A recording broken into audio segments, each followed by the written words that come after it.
convener, focused specifically on integrated landscape management. And I'm speaking right now on behalf of the 1,000 Landscapes for 1 Billion People initiative.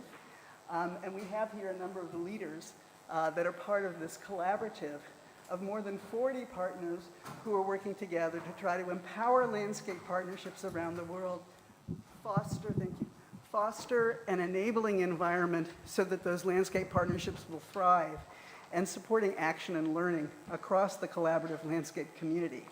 And this event was organized by 1,000 Landscapes for 1 Billion People, together with Rainforest Alliance, Common Land, and Climate Kick, who are all leaders in their own organizations on landscape work, and as well as being leaders of 1,000 Landscapes. So we're here because a core challenge of landscape partnerships has been to mobilize financial flows to the sets of projects they are producing and promoting jointly to deliver the four returns: human well-being, thriving nature, regenerative economies, and inspiration for collaborative action. In this first roundtable of this very exciting session, the different partners are going to introduce integrated landscape finance to those of you for whom that may be a new topic, and also we'll be launching several major reports and processes to try to make those financial flows start happening at a really, really large scale. The second part of our event today, the second roundtable, a couple of influential actors in private, public, and philanthropic finance are going to respond to the ideas that are being promoted and to talk about how financiers can take leadership in advancing them. So let's go ahead and start with the first roundtable, which is about mobilizing finance for landscape transformation towards collaborative solutions. And let me start by briefly introducing the panelists in our first roundtable. You can find detailed information about their bios on the landscapes.global website of 1,000 Landscapes. There's a special page about this event. And the first is Adriana Cortez from Colombia. She's the South American Senior Director at Rainforest Alliance. And she's going to show from the experience of Amazon Landscapes some of the main financing challenges that are preventing them from fully attaining their climate and biodiversity goals. That will be followed by my colleague, Juan Carlos Ramos of Eco Agriculture Partners, who's going to introduce one of the innovations that's been developed by 1,000 Landscapes to organize finance in a landscape scale, what we call the Landscape Finance Accelerator, and also give you a little bit more background on what integrated landscape finance is. The third speaker will be Victoria Gutierrez, who's the head of global policy for Common Land. Our colleague Willem Verweerde is here. He's the head of Common Land. He's been one of the big co-conspirators in this work. But they're going to be launching a major new report that they led on accelerating landscape finance specifically for the European Union and the Green Deal there. And finally, our colleague Daniel Zimmer from EIT Climate Kick, who's also a co-lead of the 1,000 Landscapes Finance Design Team, will launch the ambitious action agenda on transforming landscape finance. And after that, I will very briefly introduce to you this open letter to financial leaders that we're hoping all of you will end up endorsing. So let me go ahead. Adriana, go ahead. Thank you. Is this working? Can you hear me? Okay, thank you. So thank you so much for inviting me to this event. I'm going to start because I was asked to talk a little bit about the field and the work that we do there. So first of all, for people that don't know us, Rainforest Alliance, let me hold on. No. Rainforest Alliance is a global NGO. We work for over 35 years, and we've been working in around 60 to 70 countries. And during all this time of our experience, we realized with one of we're more known for our certification program. And when we were working in this program, we just realized that there was a need to go a little bit further than just the farmers, no?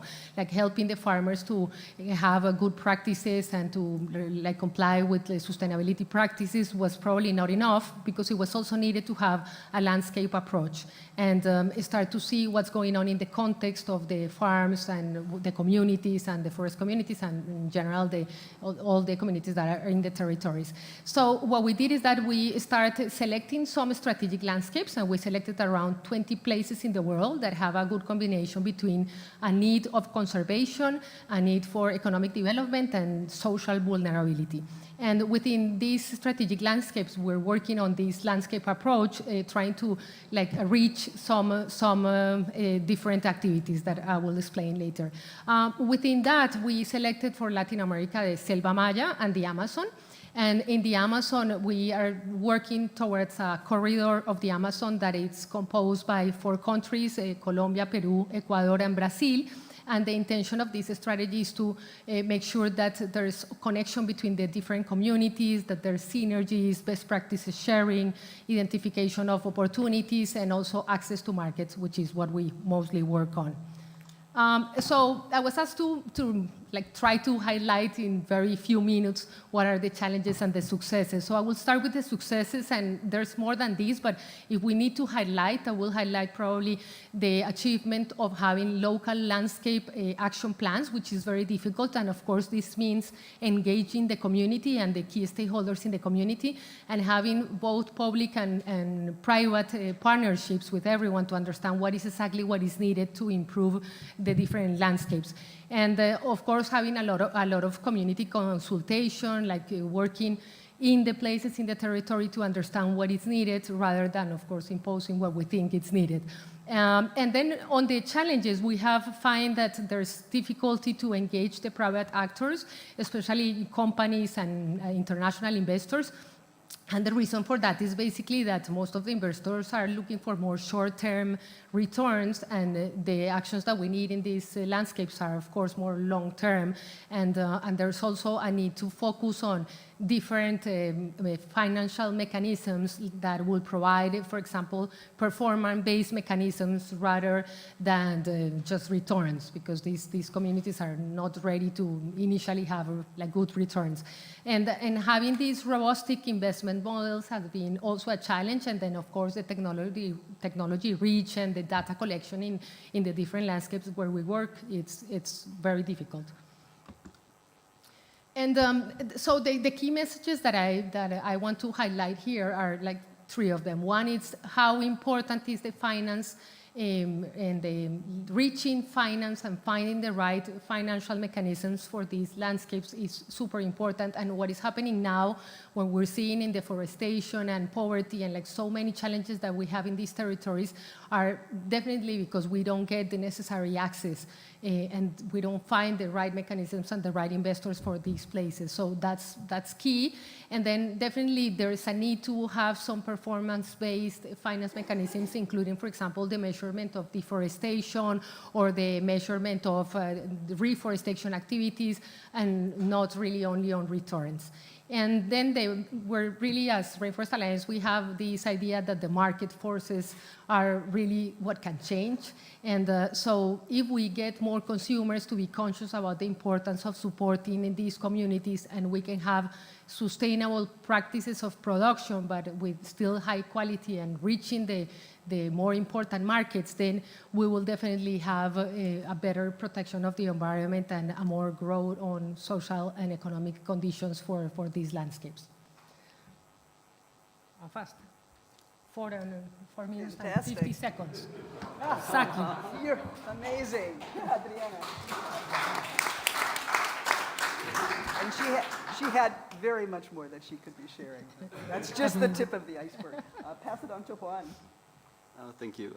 So just to step back for a second and talk about the approach that we have in 1,000 Landscapes, and a bit of the logic for those that may not be as familiar, is that our jumping off point here is that we observe that we have very complex interactions in a landscape and places, and this requires action, as Adriana said, at a spatial scale that's significant enough to actually make impacts, particularly on biodiversity and different aspects of planning.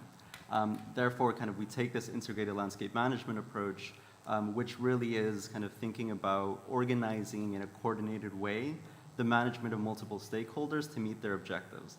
Now, those objectives are, as any place in human interactions, complicated because they're defined ecologically, culturally, and politically.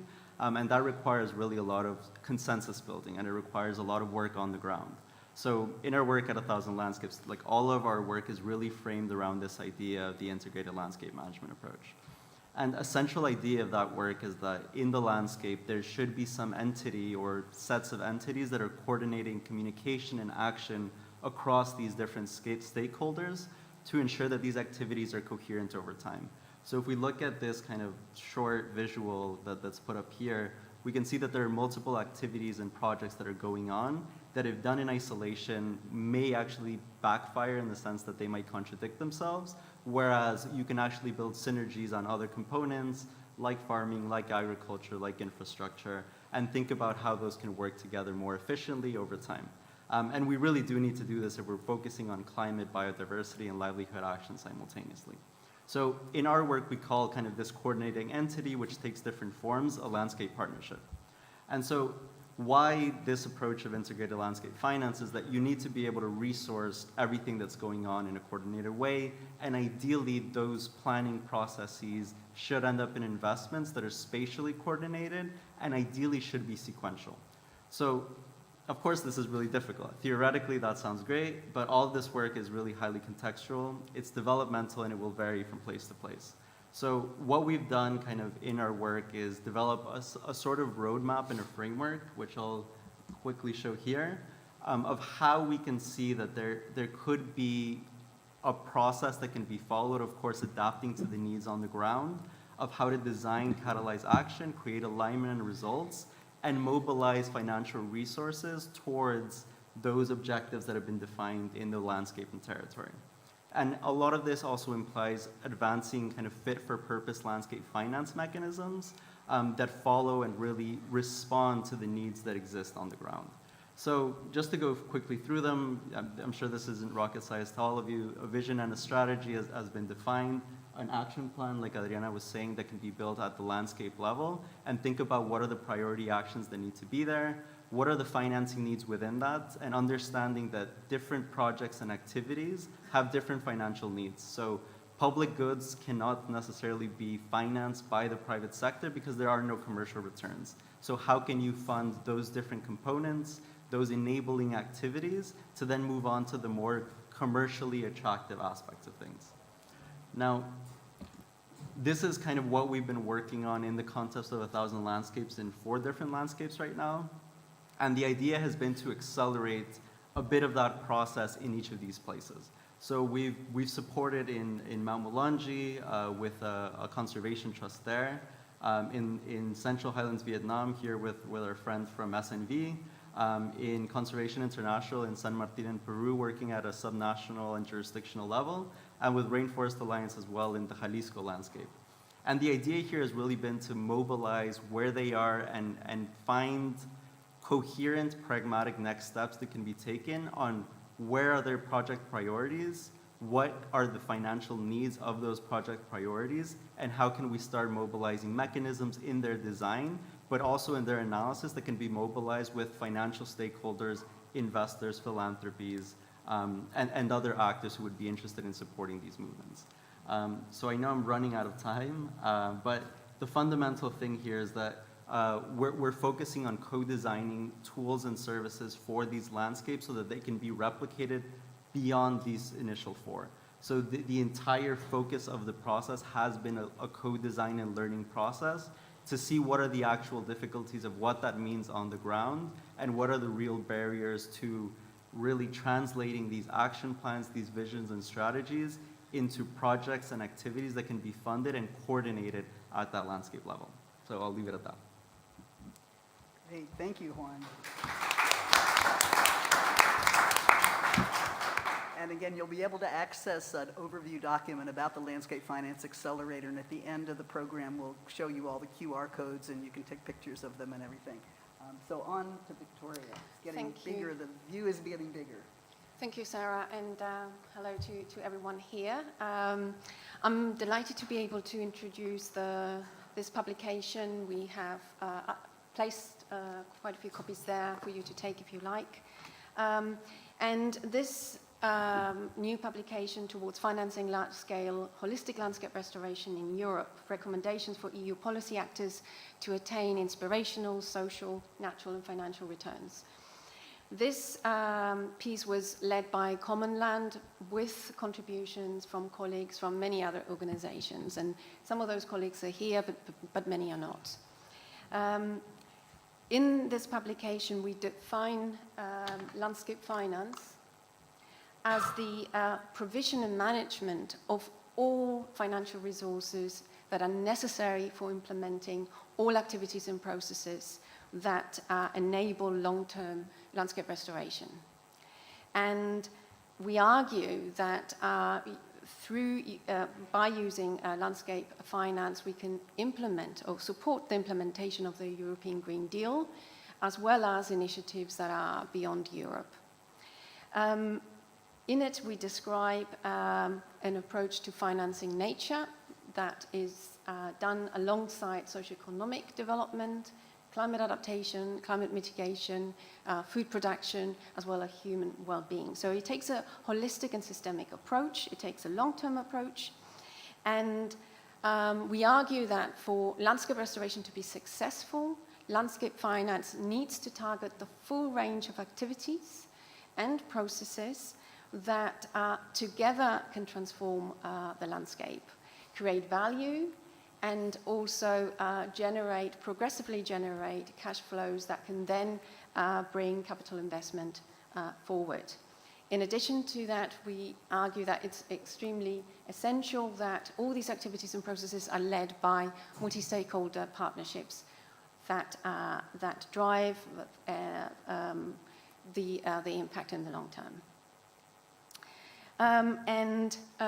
Also, I think a key point is that in taking this systemic and holistic approach, we actually are dealing with many of the barriers that existing project-focused approaches need to face. So at the same time as producing multiple benefits, we reduce the risk for investors and businesses. The core of this piece is the introduction of a landscape finance framework, which serves to, through a blended finance approach, deliver the 4 returns, which encompass the inspirational, social, natural, and financial benefits.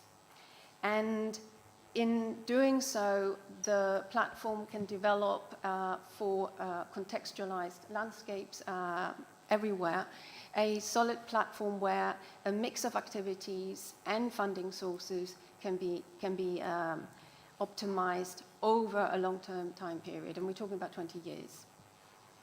And I think in addition to that, the brief produces a number of recommendations, 3 overarching recommendations and 7 concrete recommendations. I have time here to very quickly point you towards the first 3. So these are general recommendations, and they allude to the relevance of assessing or increasing the value of landscape restoration in comparison to grey infrastructure investments, for example, and therefore calls to the European Union and member states to increase the investment and public funding to maximize and be able to integrate grey infrastructure with green infrastructure. We also argue that landscape and landscape partnerships need to really be acknowledged and valued within the EU policy framework. This is particularly relevant for European Union, where landscapes and landscape partnerships are pretty much absent from the text. So this is, I think, something that is quite relevant. And finally, we also talk about how public finance can serve to catalyze and bring forth private funding investment. So these are overarching recommendations, and we invite you to take a publication at the end of the entrance. That's fantastic. Now we're moving.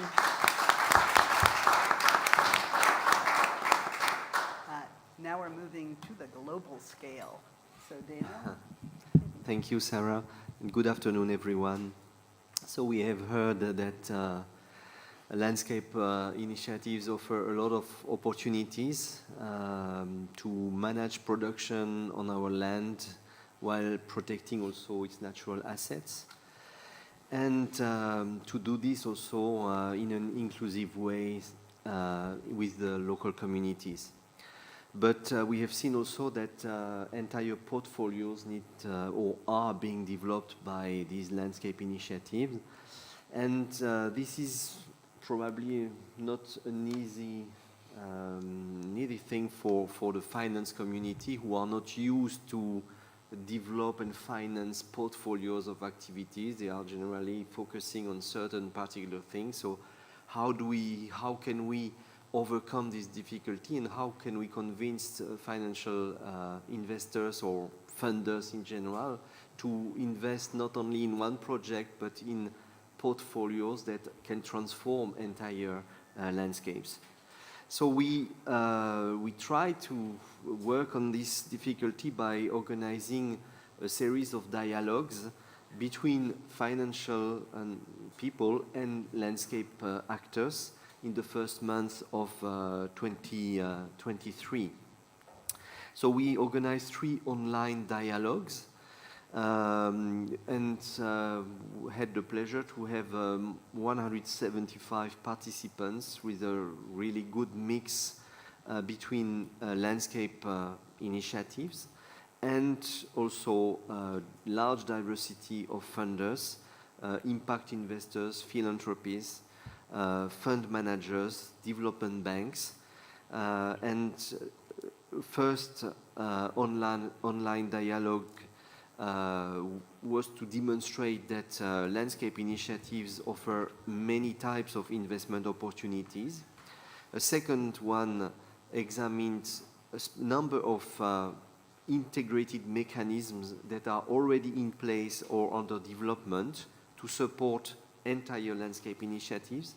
And then in the third one, we try to get the lessons and the learnings from the two first webinars, and to derive a number of priorities, which I will now present to you. So I would like also to say that the dialogue illustrated a number of things. First, the diversity of portfolios of actions across the different landscapes. We had 12 landscapes from different parts of the world with a lot of different types of portfolios, very interesting and diverse. Also, something said by, I think, Juan and also Victoria, the time that is needed also to develop these portfolios. It's not like one project, it's really bring together different actors and develop this portfolio. It takes a lot of time. And third, the innovativeness of the mechanisms that are already put in place in various places. So we identified 11 priorities, and these 11 priorities were clustered in 3 main areas. So the first one, align landscape actors and mobilize key financial actors.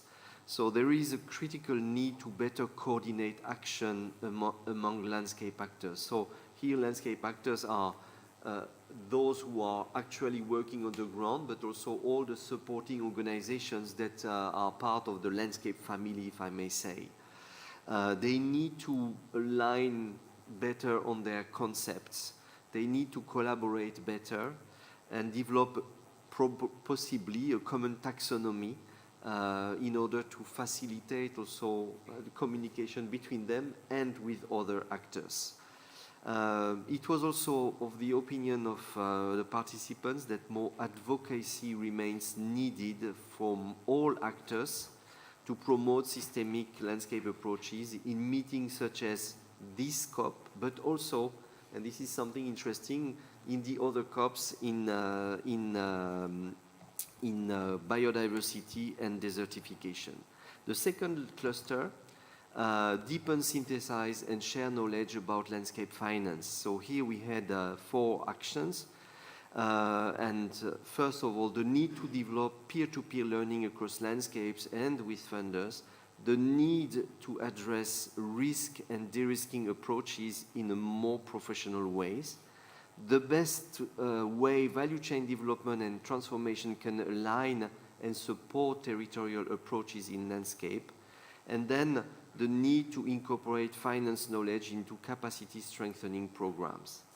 And the third cluster was around developing a solid infrastructure for landscape finance.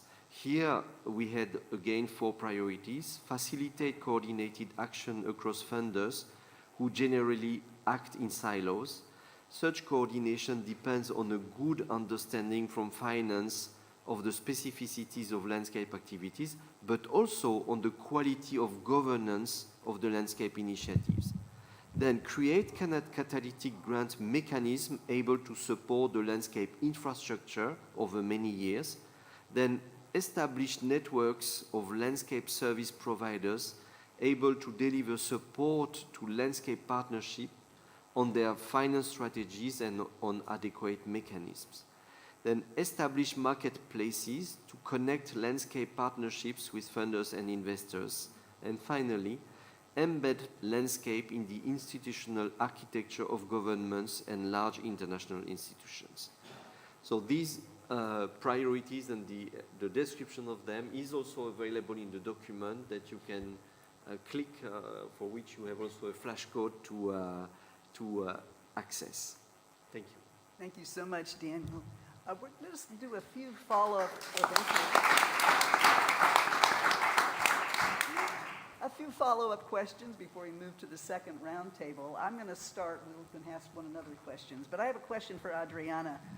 From your perspective from the field, what do you think we can do differently to channel more financial resources to key landscapes? So I think most of the panels have already addressed these with a lot of detail. So I will probably just add 2 things that I think are very important. One of them is that we need the investors to understand the importance of like channeling resources to the future, to the nature and people, and the communities that are in these locations are responsible for our future, the future of our planet. And I don't really see like the investors thinking in this way. No, the short-term vision is it's really how can I get returns now, when in reality we're talking about like something that is going to really impact every one of us. And the second would be probably companies. No, that I think some of the companies are focused mostly on the supply chain, and there's a need to have a broader approach, because if you focus only on the supply chain, you're not tackling the context issues. So therefore, your supply chain may not exist in the near future. So there needs to be a different perspective, and that would be like long-term vision and understanding of how important these communities and territories are for all of us. So that's from my side. And then I can ask question to Juan. So maybe you can tell us what do you see that is the role of the philanthropic resources, so in funding, and how they can play a role to like support the landscapes in these territories? Sure, thanks. So on that component, kind of as I think everyone addressed in the panel, is that this is fundamentally a very process-driven approach. And so as a process-driven approach, it does require fundamental resources to continue supporting the collaborative planning, the adapting really to the changes that are going on in the landscape across stakeholders, across territories. And that can really enable, I think, the trust and the collaboration required to then funnel in and kind of mobilize the larger, more commercial resources, different kinds of public funding that can then support these more systemic level approaches. I think fundamentally, as both Daniel and Victoria said, we're at a very early stage of development for a lot of these things in terms of recognition of how you can do these complex, interrelated challenges and how you address them simultaneously. But there is a strong recognition from the science that these approaches are needed.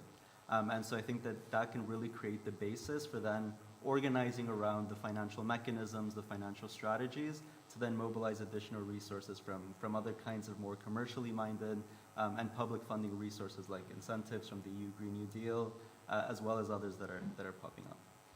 But I also wanted to ask a question to Daniel as a follow-up from his remarks. And it was based on kind of what you saw from the 3 dialogues with different representatives of the financial system. I was curious to hear which financial organizations you see are the most engaged in the landscapes and why you think that's the case. Okay, thank you. I think we had at least two groups of organizations that were mobilized.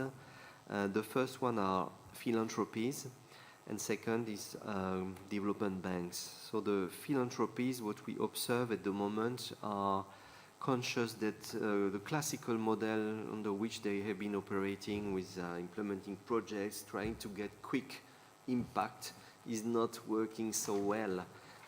It's difficult to get very concrete impact very shortly with simple projects. And so there is for them a need also to diversify or at least make their approach a bit different. And we see a lot of traction at the moment with these philanthropies. And second, the development banks, also they work at a large scale, and so very often from conversations we have had, they perceive the fact that if you work in a country, for instance, if you start working on a forestry program, for instance, because it's a large-scale program, it has a lot of interference with other sectors as well. And if they are not able to take a more holistic approach, in fact, what they are doing is really not efficient and doesn't work as they expect. So some conversations with them have really shown that they are willing, but sometimes their internal silos or siloed organization doesn't help them, but there is at least a clear willingness to go there. And then I also have a question for Victoria. Victoria, could you elaborate a bit on the new last policy recommendation that establishes links with the grey infrastructure? Sure. Yes, I think in this brief we draw parallels. We compare grey infrastructure investments against holistic landscape restoration, green infrastructure investments. And what is very useful here is that if you think about grey infrastructure, very large investments, huge infrastructure construction, these are typically... Tell us what grey infrastructure you're referring to. So let's take transport infrastructure. In general, this can be from ships to roads to, in general, transportation. So if you think about them, they're socially viewed as providing services, so they improve social quality. They are also seen as improving, they attract businesses, so they improve the economic environment. And so they are viewed positively, despite the very large investments that they take. And so if you compare them, they bring multiple services. Holistic landscape restoration, of course, brings multiple services. And just to give you an idea, from 2018 to 2021, the EU investment in grey infrastructure related to transport was about 97 billion a year on average. And in addition to that, about 27 billion for maintenance costs on average a year. So these are huge sums of funding, but they're well received, and there's no rejection, or there's no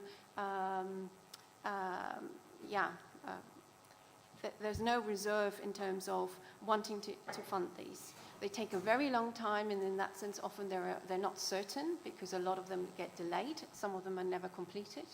The UK has examples of that. So if you compare and you put them along, then what we are suggesting is that they should be more integrated. So in areas where landscape restoration is taking place, where infrastructure should be integrated, and therefore we have more leverage points. But also that public funding should really elevate landscape restoration as a means for delivering all of similar services. And so recognizing the value really of green infrastructure. That is a great place to stop right now with this first roundtable. Let's give them a round of applause.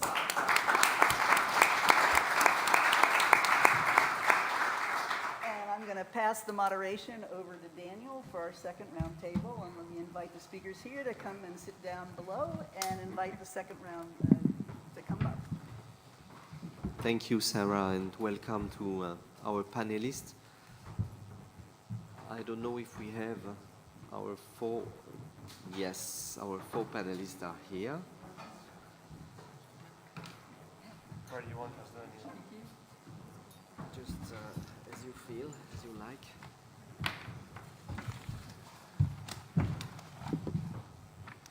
So, the four panelists who will now give their views on landscapes and what they have heard are first Tanya Haverman, co-founder and director of Claire Mondial. Then Nico Jansen from the IKEA Foundation, who will also provide perspective from a philanthropist. Janneke de Vries, who is head of the World Resources Institute Europe, and Jesus Alcazar Sabadi from the Environmental Directorate General from the EU. So I will give you, each of you, the floor to just respond to a very simple question from what you have heard and from your perspective, from your own organization. First of all, how are you approaching landscape, and then how do you also respond to the recommendations that you have heard from the previous speakers? And I will start with Tanya Haberman. So with your perspective as an impact investors, particularly on the how you see the role of the landscape finance accelerator. Great. So good afternoon. My name is Tanya Haverman. I'm the co-founder and director of Claire Mondial, and we are developing a new fund, actually in collaboration with Rainforest Alliance and Conservation International and CDP, and that will take a landscape approach. So we're very excited about that and getting to learn about the work that's already been done to scope out landscapes and enable finance and investment. So from our perspective, so Claire Mondial is an investment company, and we've already financed value chains in emerging and developing markets. So we've invested over 26 million in various value chains, including coffee, cocoa, herbs and spices, oil seeds, and I think that was important for us to finance those on a working capital basis, to understand how those value chains actually function and how payments occur and how responsibilities are allocated and the role of a financier. And from my perspective, the role of finance is obviously to put in money, but also to ensure accountability, because I think we have a unique position to get access to information that others may not have access to, especially in the private markets. So I think we're excited to see what might happen out of these landscape action plans, in particular as the new fund that we're developing, the Biosphere Integrity Fund. Rather than just doing short-term working capital, we want to take a much more intentional approach to a landscape and to work with key value chains, because unfortunately we still live in a capitalist society and we do need to have some returns that flow back to those value chains, and that is the most predictable value chain that we can work with. So we're working together with larger corporates that are sourcing from those landscapes to really understand their views on the landscape, but then also linking up with the landscape action plans and local NGOs like Rainforest Alliance that have a lot of expertise on the ground to understand what is a vision for this landscape and how can private finance sort of contribute to that. And with that fund, we intend to have sort of an impact theory of change at the landscape level, which will include, for all transactions, climate and biodiversity considerations, that roll up to sort of the overall fund's impact targets. But what we also see is that obviously landscapes differ a lot from area to area, and so, you know, we will need additional KPIs and differentiated approaches depending on the specific landscape. So in some areas, we're already seeing that water stress is a big problem, and there we may also need to incorporate, you know, incentives for improved watershed management, whereas in other places that's not going to be the case. So I think what we're interested to see in coming out of these landscape action plans is a really good understanding of who are stakeholders in, who are key stakeholders there that, you know, that could be counterparties to a transaction or could help to de-risk transactions, and who are other relevant stakeholders that are operating in those landscapes, and then also to have a more nuanced view on what key KPIs are that we may want to track and have impact targets on. So thank you. Thank you very much, Tanya. Let's move on to Nico. Nico, you have also, IKEA Foundation has been very active also in the preparation of this dialogue. So do you have any lessons learned also and perspectives from philanthropists on what you have heard, and particularly the 11 action plan that we presented? Yeah, thanks Daniel, and thanks everyone for showing interest in this important topic. I could make my job very easy and say yes to all of this. Let's not do that. Let's give a bit more nuance on it, and congratulations to all the 1,000 landscape partners on these important pieces of work. It shows that collaboration is the way forward. And I think, and in a way, it's often referred to what can philanthropy do, or I think from recent exercises that we have been doing also within philanthropy, I think we have to humbly admit also that philanthropy is not one. It's as divisive space as the private sector space is, or any other space is. So let me try to focus on us, on IKEA Foundation. And we believe that we cannot, in a way, separate landscapes from the whole climate discussion. That's why we also believe it's so important that it happens here at COP. And it's not only a climate discussion, it's a climate, it's a livelihoods, it's an environmental, it's an everything discussion. So that's why we also we believe that we need to change our thinking from the extractive mining type of thinking from landscapes much more into a circular, holistic system change thinking of how we not only take from landscapes and nature, but also how do we give back to landscapes and nature? How do we be responsible stewards of that? And I think there's been, in the past decades, too much focus on short-termism, transactions, and not enough focus on building relations and building trust among actors in the landscapes. And we see that society is paying the price for that. It expresses itself in climate change and changing weather patterns. And I think what struck me a lot also is the recent true cost accounting studies that, for instance, also FAO came with early November, is that the massive societal price that we pay, cost to health, cost to environment, cost to poverty, which actually far exceed the business benefits of economic activity in landscapes. Yeah. So we've got to find new ways of working in that, and change possibly the rules of the game of how we interact with landscapes. And I think an important part of that, or we believe that an important part of that, is also a rebalancing of power. Is also that farmers, communities, landscape stewards become much more owner of the process and the data of what happens in landscapes. And it's not just only data behind paywalls managed or owned by private companies, but that farmers can have the data at hand and steer what happens in the landscape based on that.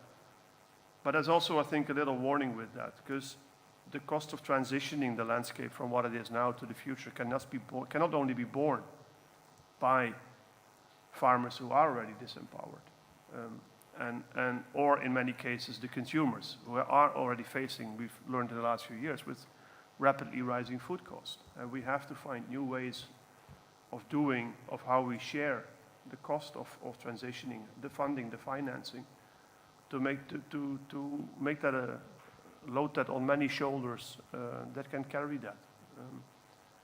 And how we then also maybe generate, next to blended finance, maybe also stacked or packed finance packages where farmers or landscape stewards not only get money for the fact that they produce food or other things in a landscape or commodities, but that they also get rewarded, maybe in parallel income streams, or for the role they play as the stewards and the protectors of the landscape.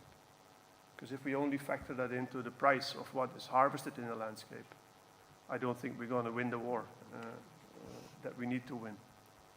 And I think it's been said before, finance will definitely need to take a long-term vision and view. And I think that's also the role that philanthropy can play here, not only as a call to action, but also as a call of doing, is that we can develop long-term partnerships, because our accountability mechanisms are definitely different than many others. And yeah, so we can take risks, we can stimulate collaboration, we can fund platforms like 1,000 Landscapes, which we at the moment happily do, to play its role in this, and to be that, these 11 points, to be able to bring those out, to be able to organize those dialogues, and because only then we have opportunities for shared learning, be critical to each other in a safe space, and bring the dialogue forward instead of making it a trench war in which we accuse each other, because we have to find solutions together, and we're there for that. Thank you. Thank you, and thank you for highlighting the importance also of landscape in empowering local actors. This is really one of the priorities for many landscape initiatives. Janneke, you are leading, or at least one of the leads of a very important organization, so the World Resources Institute. How do you also get involved in landscapes, and how do you react to what you hear, particularly on the report for Europe, on how Europe can work more on landscapes, and more generally also on the priorities of action that have been presented? Thank you so much. Of course, thank you so much, Daniela. First of all, thanks for the inspiring conversation that we already had in the first panel and that we have now. And I couldn't agree more with Nico that we have to do it long-term in a systematic approach and integrate it, and that we also have to support the communities that working on landscape restoration. But first of all, to explain a little bit what the World Resources Institute is doing, we work in a triangle, people, nature and climate, and they are so connected to each other. If you do not solve the problem for people, then you do not solve the problem for nature, you do not solve the problem for climate. And I think that is very important, especially if you look at landscape restoration.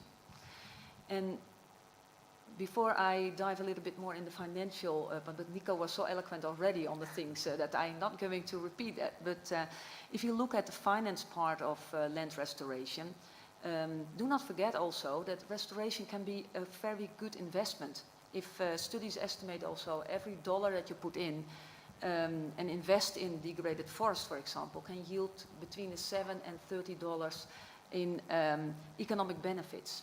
And that's not only jobs and GDP, but also alleviate poverty and also strengthen communities. And I think for the business community, that's very good to realize that. And although the economic case is, I think, clear, there is a big need for investments in this landscape restoration. But before to go to recommendations, we have to be very clear what is hindering us for investment. And I think there are 7 main reasons. 2 systematic barriers, 2 barriers for public finance, and also 3 barriers for private finance. And just to mention them very short, to look at the systemic barriers that there are, The first one is that environmental and social benefits often have no market value. And that's a pity, actually, because I think we all think that they have value, but they are not so valued in the marketplace. The second one is that incentives to degrade land outweigh most of the time the incentive to restore. And that is also what we do not want. Looking at two barriers for public finance, it's difficult to access climate finance. And that is also hindering investment in restoration. And it's often the environmental budget with its finance is coming from are too small. So that is also the hindrance for public finance. And if you look then at private finance, and also good to hear that the philanthropy can fill a gap in that finance structure, is that many projects are too small in size to attract private finance. It's a long-term investment for 10, 12 years, and sometimes that's too long. And also it's a risky investment. They think it's a risky investment. I think that is something we have to tackle. So looking at these barriers, I think we have to increase also the investments, and we can do that, for example, to look at, to remove the perversive incentives that are already there, and to bend them into incentives that really can make the mechanism more profitable. And profitable, I mean not only for the market in finance, but also for the communities. Another thing is work together. I think you very much, and you also pinpointed that working together, the private, public, but also the philanthropy, to see how we can help each other to make that business case that is needed to speed up the finance. And I think maybe you know WRI for the initiatives that we already did in landscape restoration. Africa 100 is to restore 100 million hectares in Africa, but also for the new climate economy for the Amazon. They are all big infrastructural initiatives to see how we can work together to make the case. And I know that I exceeded my time already, sorry. Back to you.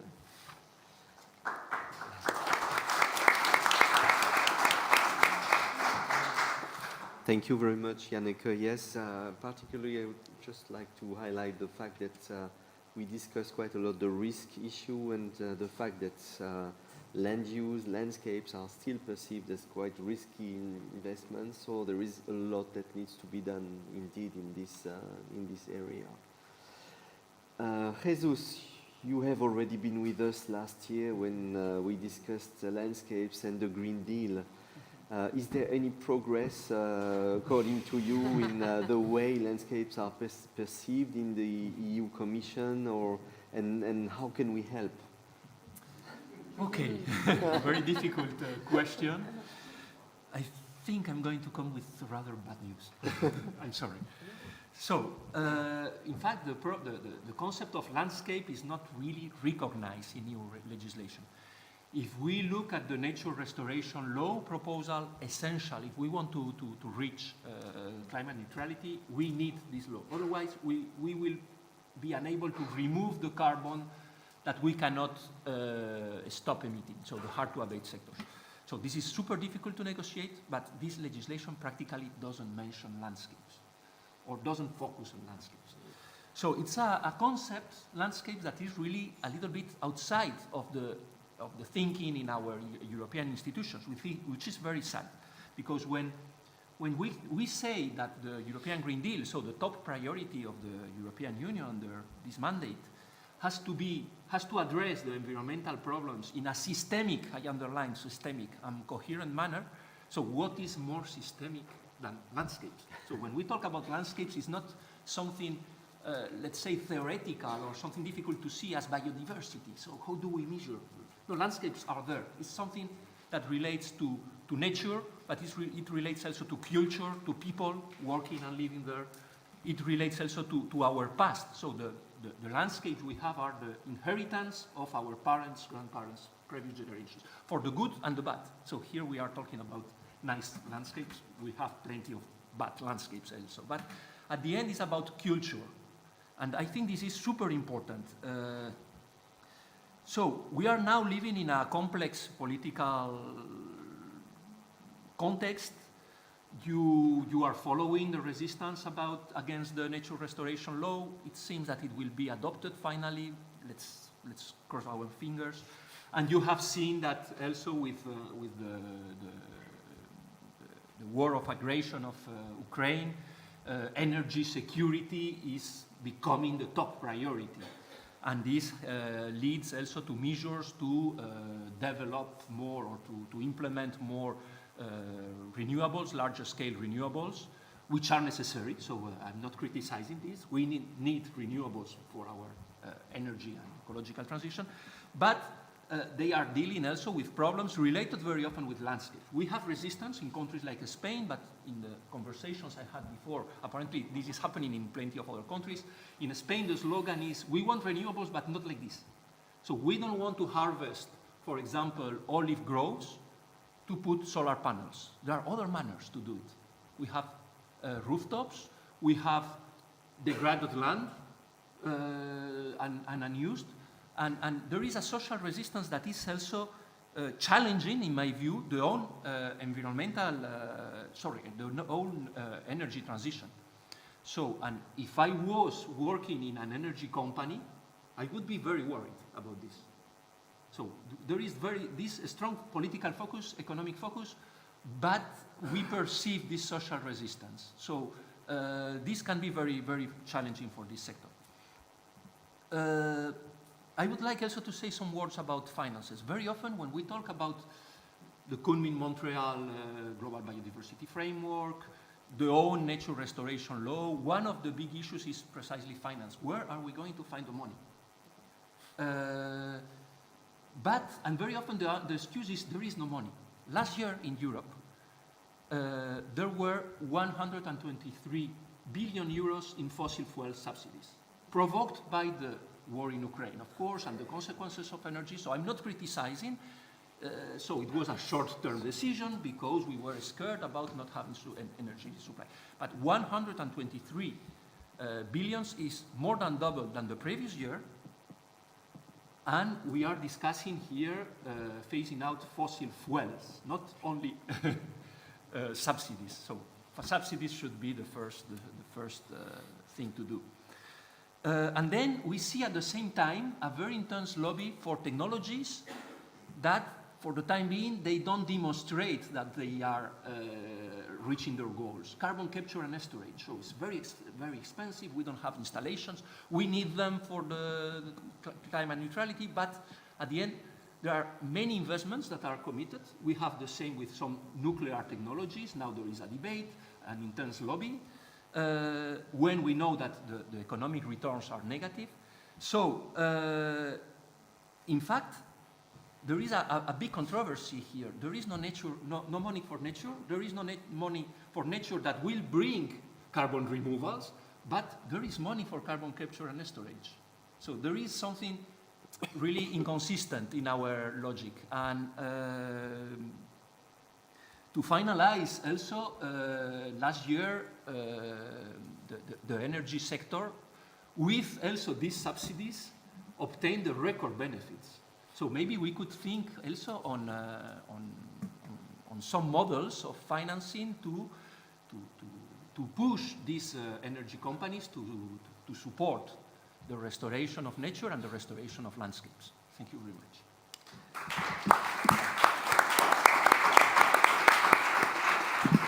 So, thank you very much, Jesus, and I would like to thank all panelists. I think they all deserve a good hand as well. And Victoria for the last part.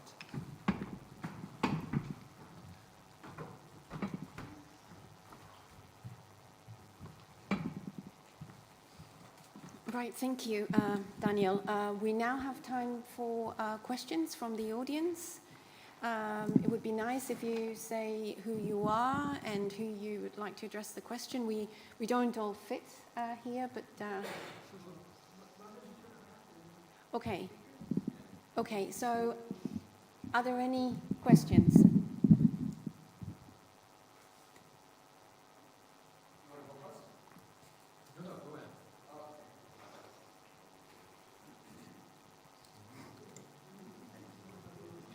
Hi, I'm Ashish. I work in India for an organization called Action for Social Advancement, ASA, and we have been there for about 3 decades.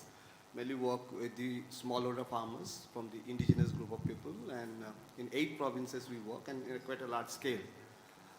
Work in landscape approach. We used to call this small river basin approach. Nowadays, people say new jargon has come, so we call it landscape approach. It's fine. In the last 2 panels, I mean, we were only talking about, what are the hindrances for making, unlocking the climate finance, so it becomes a kind of a mainstream. And you rightly said that, I mean, each landscape has its own requirement of investment, Some may need some watershed treatment, some may not. In our case, in India, I mean, on an average, each hectare of land to bring back, let's say, about 15, 20 years back, what they were at the time, would require about $250 of investment over a period of 5 years. Now, question is, who is bringing that money on the table? Farmers' own investment, I don't think that's a possibility in a country like India. Farmers won't be able to make that much of investment.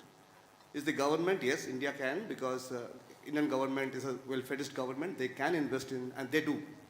So some part of the money can come, but there is also a delivery mechanism problems with the government money. So let's say 50% of that will be used, fine. But what we are not finding is like a philanthropic fund. Very little and very unstrategic, cannot make a kind of a, impact on the mainstream finance, which I'm considering is basically the market. And I really do not see any kind of a strategy, either at the national level to streamline that, steer that money, or even at a kind of a voluntary mechanism growing within the industries, because to make the investment. You rightly said it is a risky investment, but it's also profitable, provided they consider it in a long term. So what is the way forward? And I do not see even an international mechanism coming up. So, and the last point, we are all hoping that we will be within that 1.5 degree. But I don't think the way it's going probably will be way beyond 2 degree, maybe about 2.5. So if that is the case, so what is the way forward?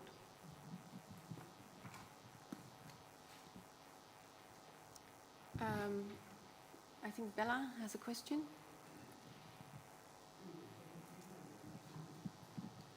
Yeah, my name is Bela Jankovic. I'm also the chairman of the board for Common Land, but also a farmer, maybe primarily a farmer. And I wanted also to state that what Janneke said about, as a farmer, that there is basically no value to biodiversity and water, and carbon is coming. It is also from that part of the value chain, I totally agree with your observation. If that doesn't change, it's very hard to really systematically change. And I just make a remark on that side of the value chain as a farmer. My question is to Jesus. Quite shocking to hear that landscape is not on the mind of the Commission. I made a note of it. And maybe not the proper place to ask how to change that, because you mentioned yourself already.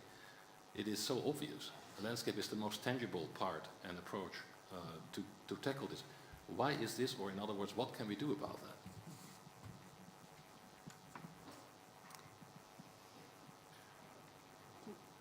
Yeah, I can answer to this second question. The first one is too difficult for me. I'm sorry. So I think that, maybe I was too negative, because I think things are changing. So I'm at the commission for many years, and I remember a few years ago when my role at the commission, I work for the Directorate General on Environment, I work on energy and climate, and my role is to ensure or to push for having consistency between these policies. Some years ago, when I went to meetings or to fora to say certain policies on renewables, be careful about biodiversity, be careful about air quality, about the circular economy, I was like a Martian. Now, so if you see in the policies, but also in the discussions, this is more and more integrated. So this is coming, probably not as fast as we would like, but this is coming. There has been a change of mindset in the policies, but also in the people doing the policies. And this generally takes much more time. When you you do the same work in the same manner for years, changing the way of working is difficult. So you don't solve a problem with the same people who created it. So I think this is changing. What else can we do? I think we have to continue making this pressure. And there is another element a little bit collateral, which is that I have the impression that now in political debates or in social debates, there is this confrontation. And very often we see, no, the farmers against the ecologists. I think the case in the Netherlands was very clear in the recent elections. So probably you know it much. But when I think that potentially they are allies. So many of the practices for agriculture that we want to promote are the manner of producing by our parents. So glyphosate didn't exist before of the 80s, and we were eating better, I think. So I think, yes, we have to continue to make pressure and going in that direction and trying to do this alliance against this current confrontation, very often based on fake news and misinterpretations of regulations, etc. And I would just like to add to that, is that there are examples now in Europe where we are trying to put in the concept of landscape within the drafts of the landscape the national restoration plans. So Spain has landscape show up, but this is still a draft, and so we need to see whether this is approved as such by the government.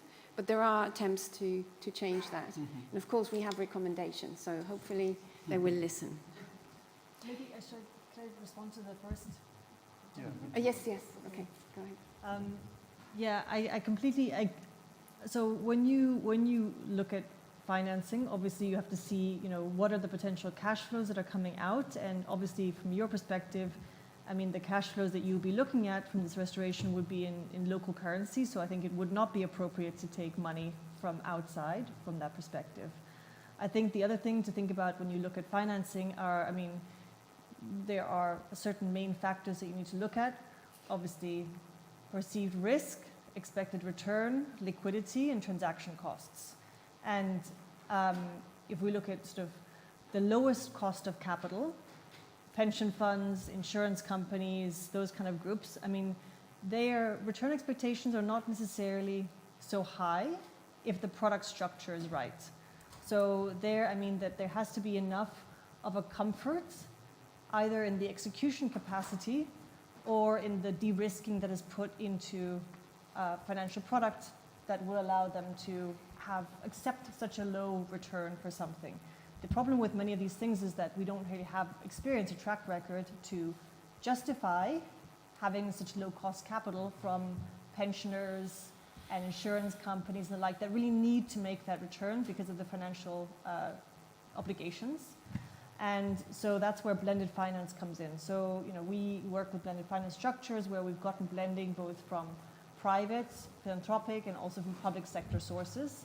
And there, blended finance is very useful in the sense that it can help to cover transaction and structuring costs, which could also potentially, depending on the financial requirements, help you buy maybe a credit rating, for example, or help you find a partner that's willing to take it on balance sheet and therefore reduce the risk perception because you have a known intermediary that is issuing the financial product, and then also providing some first loss capital. So we've been working with groups like the Marine Stewardship Council where there is, guarantees, and then, the expectation is that, not all the loan would be wiped out, for example, if there was a default. So if there's enough of that, that is covered, and that can be covered, for example, by resources from Jeff or the government or whatever, that would maybe be enough to get, private investors comfortable to participate. But obviously you need to have some information or some knowledge in terms of what is the expected default rate that you might have, and what are the risks, and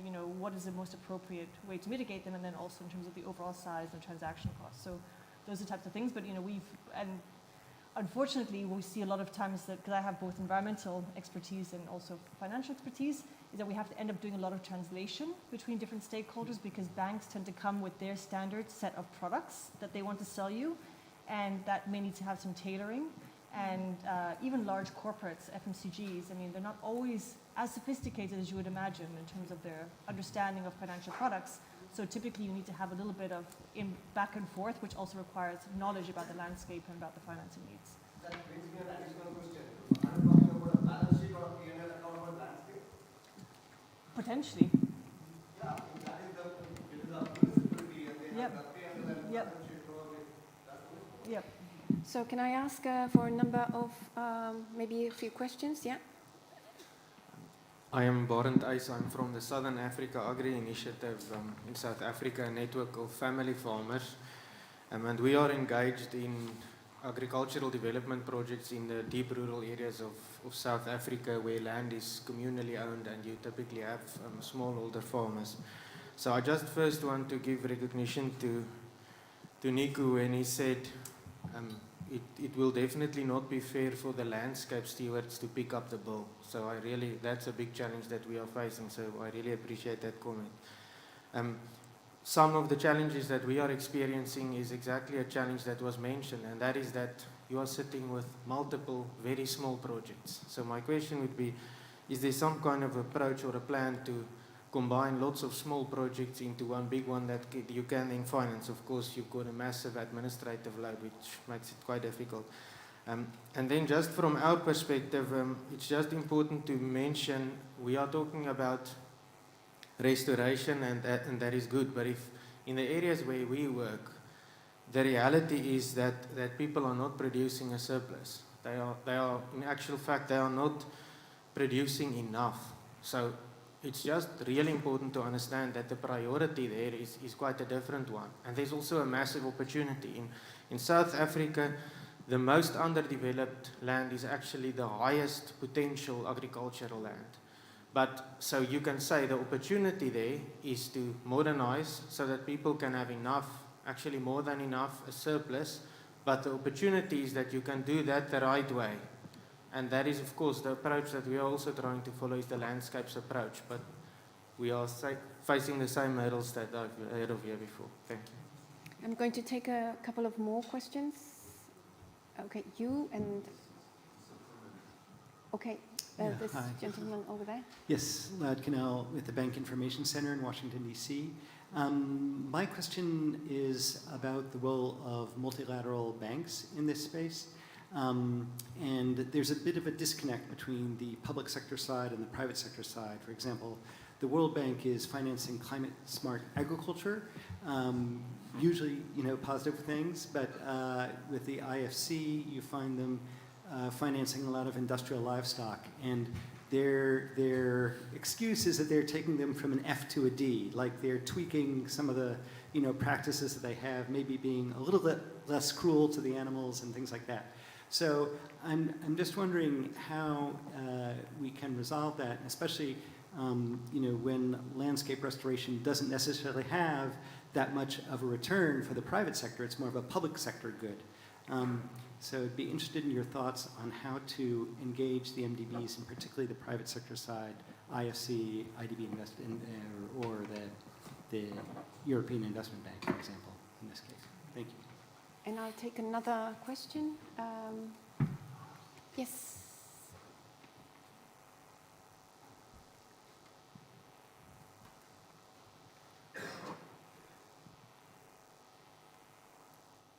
Thanks very much. My name's Pete, and I'm a co-farmer, I guess you could say. We collaboratively own farms, community-owned farms, and we have platforms to help enable that.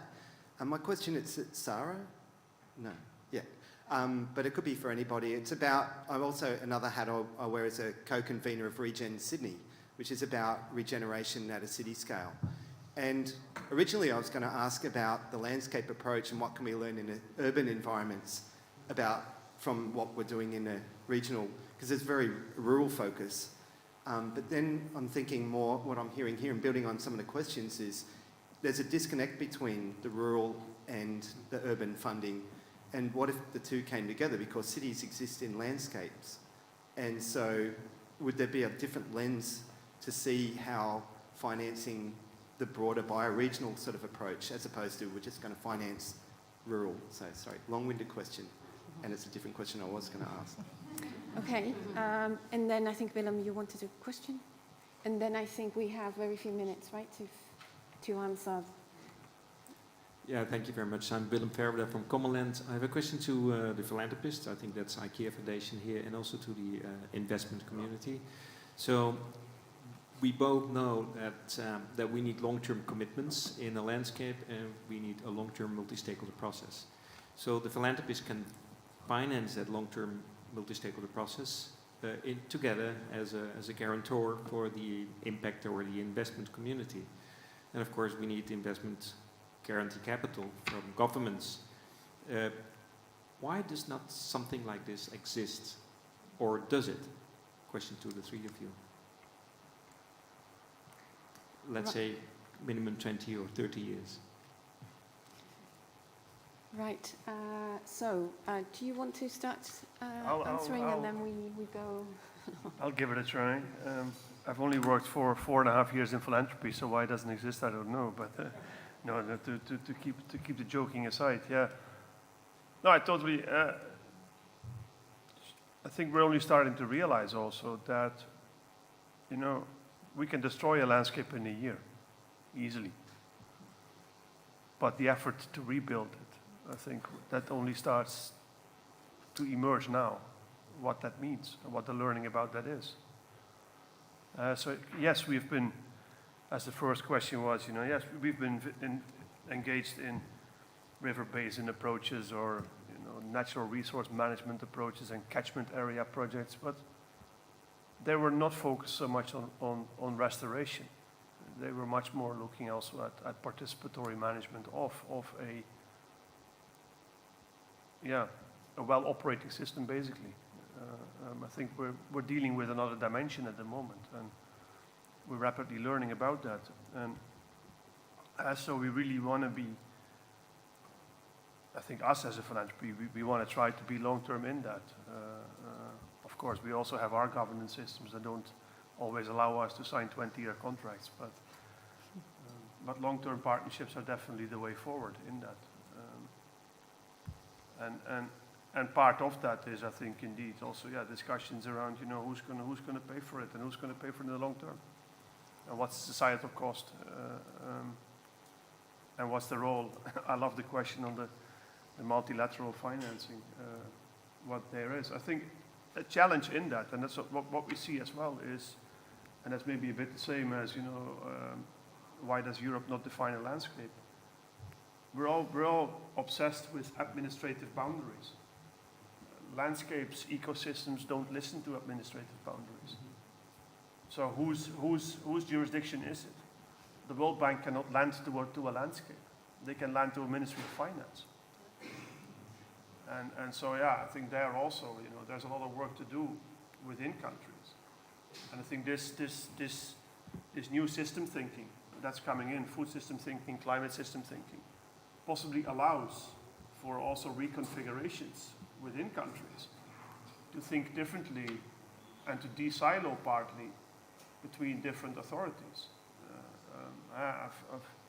We're funding landscape work in India, East Africa, you know, where you see indeed, you know, that ministries of agriculture, environment, forestry, water, whatever, they never ever talk with each other. And so I think that's the basic that we need to work with and to start from in the first place, is as that sheet that you put up, Victoria, earlier, you know, on that building that common vision for a landscape of where do we want to go from here. And that's the key first step. When a child learns to walk, you know, they can't cycle immediately or even drive a car. So we got to start with the basics. You know, let's start walking first, and then we can see how we can accelerate. Can I react to that? Yes, go ahead. Very short then. Thank you so much. I think the systems approach is evident that we have to go that way, but it's also very complex. And that means that we have to de-silo our thinking, and EU is an example, tries to do that with the Green Deal, but it is very, very complex to do that because there are processes in place. We have examples at WRI where we try to, and it's not it's not landscape restoration, but it's sanitation, water sanitation in cities, in African cities, where we try to work with the multilateral development banks, with philanthropy and NGOs to make a chain where everybody takes its responsibility to finance a part. And we try to scale that up in different cities in Africa. And if that works, we try to add cities to that. So there are ways of doing it, but it's a lot of trial and error, but it works. For the moment, it works. So for landscape restoration, I think we try now to do the same, but working from a systems approach means that you have to talk to many more stakeholders. You have to also work together in country, but also from a global perspective. And that is not easy, but it's the only way where I think we can have the impact that we want to. Thank you. I'm going to answer the question. 1 minute, just 1 minute. I'm just going to just answer your question about urban ecosystems. And I think it's important to really clarify that landscapes are social ecological systems, and thereby include urban ecosystems. So they're in there, and it's about the interaction of land use. It's about using urban systems to benefit systems elsewhere, etc. So they are there. They're not excluded. Good.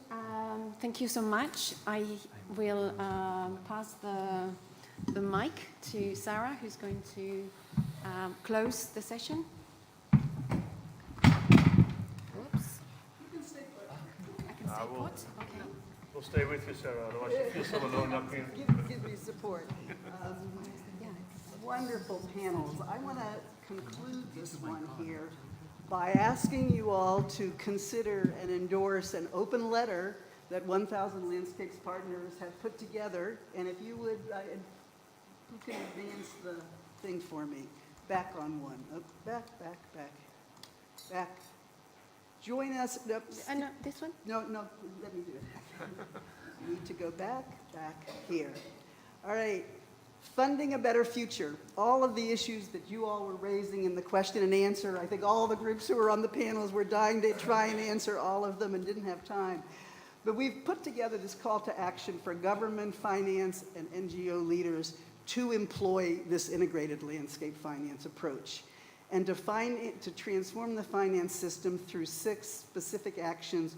We've already got more than 40 organizations, literally like in a 10-day period, to sign this. We would like to get hundreds and hundreds of signatories from the landscapes themselves, from financial institutions, from government leaders who recognize that this needs to be the way that we're going to move forward. And we're going to be promoting this letter at the conferences of the parties of the biodiversity, for land degradation, as well as the climate change, and other international forum, and hopefully national and subnational fora. And we'll produce a report at the next COP, COP29, about where we are, whether we've made any progress with this.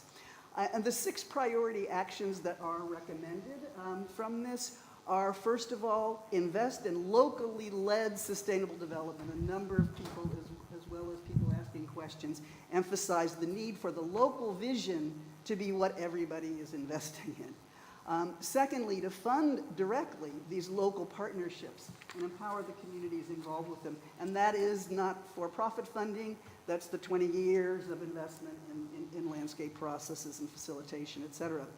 The third is incorporating integrated landscape finance into policy and investment frameworks. And I think the kind of thing you all did with the EU is what we're looking at here. Fourth is investing long-term in community-backed portfolios, community-endorsed portfolios. This is 50, 100, 200, 300 investments in a landscape. A landscape needs $1 billion of investment in one landscape. Some of that's by moving from unsustainable to sustainable investments, and some of it's new funding locally and from outside, and occasionally from international sources as well. The fifth proposal is to integrate funding flows to promote coherence. So instead of having a climate fund and a biodiversity fund and a sustainable food systems fund, let's look at an integrated fund for landscapes. And finally, to try to promote much more collaboration. This letter has a little more in it than that. It's still not very long, but we'd really love to have you take a look at it, and I'll show you in a minute the QR code for that. You can also go to www.landscapes.global, and just all you need to do is sign on. We just need your name and an organization, and if you want to put your logo in, that's even better. But so my last sort of query to you on behalf of all of us here and all of the organizations that we've been collaborating with and the landscapes we've been collaborating, we have a couple of action items for you. We're hoping that you will follow one or more of them. One of them is to sign this open letter and share it with your networks. Get everybody to be out there giving this word. The second is those action areas that were presented by Daniel are being turned into working groups of different configurations of partners with 1,000 landscapes, with leadership from different, we urge you to come and take leadership of some of these working groups. We want to involve everybody in them. So that's a second item. The third one is this EU landscapes report. If you work with anybody in Europe, if you talk with anybody in Europe, share this report with them and encourage them to read it. We've got some emails here for if you want to follow up on different aspects, with Victoria on the EU report, with myself on the broader strategy of 1,000 landscapes, with Daniel on talking about these action areas, with Juan if you want to learn more or participate in the Landscape Finance Accelerator work, or with Adriana to look at collaborating with any of this large number of very interesting, really successful landscape partnerships that the Rainforest Alliance has been working with, that you please do that. The other action item is that at 6:45, there's going to be a networking session for partners and friends and prospective partners and friends of 1,000 landscapes, and we'll be walking there after this event. It starts at 6:45 to 10 p.m. If you can even stop by for 15 minutes, you can meet some of the folks that have been involved. It's at the Gup and Shup, who knows what the actual way this is pronounced, but it's about a 10-minute walk back down the corridor, and it's just off the main road. The last thing I'm going to provide you is this list of the QR codes for the 4 items that were launched at this event. And there's also, I think, one posted somewhere over here, Juana, where is it? That you can also, if you want to get closer with your phone, but this is for you to be able to capture all of those things. Have I left anything out, people?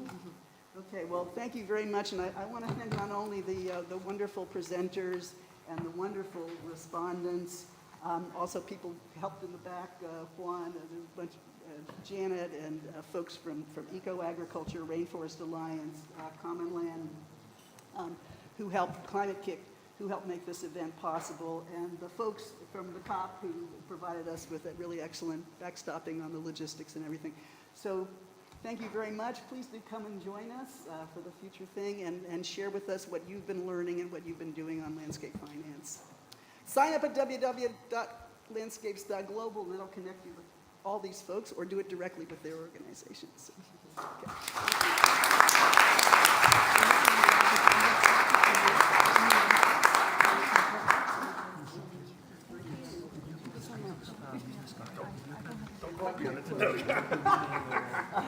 People in the panel, folks of you who are in the panel, could you come up for a photograph?